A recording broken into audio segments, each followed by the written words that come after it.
and into a good neighborhood where I like to run. You know, I run by hundreds of these nice, huge houses with these big yards and fountains everywhere. And these people have like their, little picnic patio, little side yard, little pool, all this stuff, right? And then I take a little circle around and then go back into my neighborhood where my car gets robbed. And I got some, dude out front of my house looking for cigarette butts or something from, where some friends might have left some, or, it's it's ridiculous. It was announced, thought there would be some trash talking, but he said very nice things about you and you seem to have respect for him. Is that the case? Well, you're the only one that started any talking about this fight. That's what I'm saying. I get off the plane, I go right to In-N-Out Burger.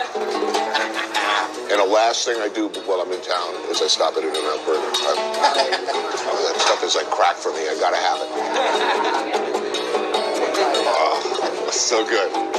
I don't know how to go buy in a house in the middle of all this training. I didn't go to school for that, I started training jiu-jitsu when I was 16 years old. And I could play that game too. I could do that too, but I got to go home to a whole city of people are going to go, what the hell was that So I got to just keep it real and fight how I fight. I pulled the fire alarm. I don't know why I did that. I was standing by and I was screwing with it, and I knew it was a fire alarm or something. I was in second grade. It just didn't really understand how the fire alarm worked, because I would kind of mess with it, and then I think I kind of started. I didn't mean to pull the fire alarm, but I was screwing with it too much. He was always told he wasn't good enough. He was always told he's not going to make it. He was always told you don't belong here, and you're not one of these rich kids. And when he fights, I think he does bring some of that back. And unfortunately for his adversary, that's where that energy goes. There's no love in this without hate. You gotta love it, so you want it so bad that you're pushing yourself to those limits to where you just simply hate it. And if you ain't there to where you hate it, then good luck trying to love this. And then I started having real confidence when I was like, I'd come home, tell my friends, I'm like, dude, I just tapped out this guy. He's like buff, I'm like, dude, I would choke your dad. You don't understand. And they would be like, that's when I was infatuated. You said I would choke your dad? Yeah, we're 14. Yeah, I'll fuck your dad up, man. Yeah, I'll fucking whoop your dad's ass. And it's not, they're selling you all wolf tickets, people. You're eating them right up. George here is selling you wolf tickets. Dana here, he's selling you wolf tickets. The UFC is selling you some wolf tickets. You guys are eating them right up. Where are you at, George? Where are you at? I don't think George is hurt. I think he's scared. What's up? Where you at, George?